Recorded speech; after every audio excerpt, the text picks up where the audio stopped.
Drone strikes caused tension between the United States and Iran, which, in the drone attack carried out by the Americans, caused the death of Iranian military General Qasem Soleimani in Baghdad, Iraq, a highly respected military official in Iran. The drone attack, which was a direct order from President Donald Trump, made the majority of the United States of America increasingly critical in opposing the policies carried out by President Donald Trump after the death of Qasem Soleimani. From here, it will trigger a large impact on political stability, economy, and the United Nations because it involves world security, which is feared that a third world war will occur. After all, Iran wants to retaliate for the attack that killed its general. Qasem Soleimani is the leader of the Iranian defense sector and has dedicated himself as a defender of the Iranian state. And Qasem Soleimani is also the head of the Iranian Revolutionary Guards Quds Corps, which is an elite unit that handles Iranian operations abroad and considered a foreign terrorist organization by the US. US-Iran tensions have increased significantly since May 2019. It started in 2018 when Trump administration withdrew the nuclear deal with Iran and Iran's response to US policy of applying maximum pressure on Iran. Iran also adopted a policy of maximum resistance by reducing its compliance to the JCPOA.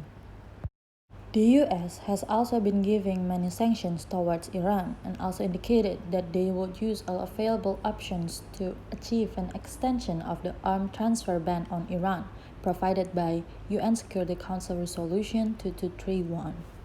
In December 2019, Iran launched a rocket attack on a base in northern Iraq that killed a US contractor and wounded 4 US service members and 2 Iraqi service members. The US retaliates by using airstrikes on 5 facilities, 3 in Iraq, 2 in Syria, used by the Iran-backed Iraqi armed group. These militias then surrounded and then entered the US embassy in Baghdad, setting some outer building on fire. Because of this, the US claimed defensive action by launching a drone strike that killed Qasem Soleimani. The strike conducted while Soleimani was leaving Baghdad International Airport, and the strike also killed Abu Mahdi al-Muhandis, the deputy chief of Popular Mobilization Forces. We took action last night to stop a war. We did not take action to start a war. The killing of Soleimani was a dramatic escalation in the low-level conflict between the US and Iran, and whose consequences could be enormous. Soleimani spearheaded Iran's Middle Eastern operation as head of the Quds Force. Iran promised to take heavy revenge on those who killed Soleimani. Chains of action and retaliation can occur, bringing the two countries closer to direct confrontation.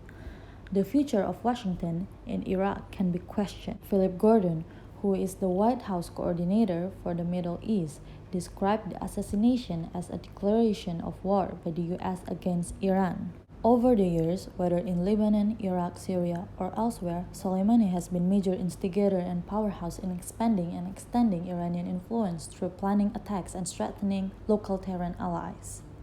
For Washington, he was a man with the blood of the US people in his hands, but he is popular in Iran, and practically he led Tehran's resistance to the campaign of pressure and sanctions imposed by Uncle Sam's country. America's foreign policy is in for a drastic change since Trump governed the nation, often leading to a big conflict, particularly with Iran, in which its conflict with America has been gone for years. Eventually, the assassination of General Soleimani sparks doubts regarding the nation's ideology and the way Trump used this kind of crisis to create a better America's foreign policy. This act, unless it is solved by Trump himself, will ultimately spark a huge war that the UN tries to prevent, along with the waning of America's hegemonic reputation and image as a democratic nation.